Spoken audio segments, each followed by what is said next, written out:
Toni, të ka ardhur ndonjë kështu këngëtar apo këngëtare me lek, me emër, me klikime, me views dhe ka thënë, më bëj një këngë dhe do fitojmë të dy, për Ja. shembull. S'të janë afro fare. Jo. Jo, sepse ndoshta u duken edhe pak tipi sert. Ose ndoshta sepse duke mbrojtur integritetin tënd, ti largohesh më shumë nga këta këngëtar. E treta, një këngëtar që ka shumë view dhe ka shumë fan, po ndoshta muzika ti është e rëndomt, nuk do kishe çfarë të bënte me mua fare. Sepse unë do t'i jepja një model tjetër këngë që ati nuk do t'i pëlqente. Ose dhe po t'i pëlqente, ndoshta s'do aktonte dot. Kështu që unë më tepër preferoj që të ri të këto miqtë e mi, tek Neda, tek Urgesa, tek Sandri, ke Redi, ke Renisi, ke Altini, këto miqtë e mi domethënë që e kuptojnë dhe për ato edhe mund të shkruaj muzikë edhe në rast se me Nedën madje kam qef, kam një këngë që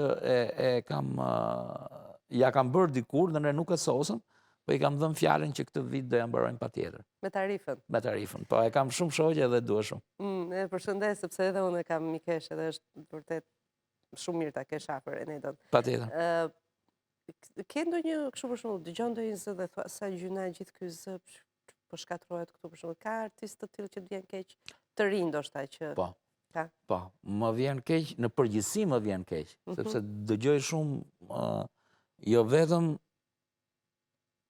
në media, por edhe në festival që unë i prek vetë, sepse u bë shumë vite që unë merrem me atë gjë. Këngëtarët shkëlqyera që kënojnë këngë mediokre. Dhe për ato sigurisht që më vjen keq. Ju thua? Ke marrë guximin ti thosh? Nuk e kam atë të drejtë. Nuk mund ti e para punës se nuk dua që të krijoj konflikt sado të vogël, sepse artisti është shumë i ndjeshëm.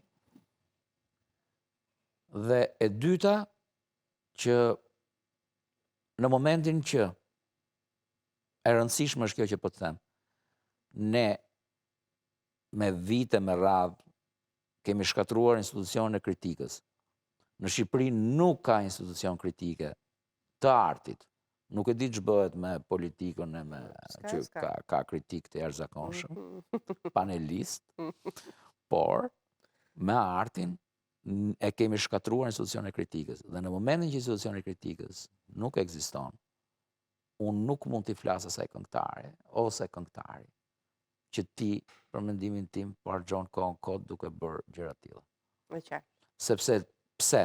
Sepse që në këtë moment që ti nuk e ke institucionin e kritikës, gjithçka merret personale. Eltoni mua më ka inat, Eltoni mua po më shkatron jetën, ja shiko çam tha, më preu shpresat. Kështu merret. Kurse kur është institucioni i kritikës, dridhen të gjithë. Dhe thon prit o vlla se jo, se e tha ai dhe duhet ta shohë çik veten time. Prandaj nuk u flas. Si kalon ti këto goditjet poshtë brezit? Se në art duhet të ketë patjetër edhe ti patjetër që do kesh kaluar. Si i kalon? Kjo është një histori tjetër pastaj. Kjo është një histori e cila këtu e para të mëson jeta. Të mëson eksperjenca. Herën e parë përjeton sikur është një tragjedi, herën e dytë përjeton si dram, herën e tretë si komedi dhe herën e katërt komplet me nefrego, as nuk e var fare. Por duhet punosh me veten tate. Unë mendoj një gjë Mirela që neve nuk kemi ndonjë gjë të madhe për të bërë në jetë. Secili ka misionin e vet, çdo njeri ka misionin e vet, dhe askush nuk është superior. Ne thjesht duhet bëjmë gjërat tona, punët tona, të ndjekim dëshirat tona dhe të ndjekim zemrën tonë. Por për të arritur këtë gjë, duhet kesh paqe me veten tënde.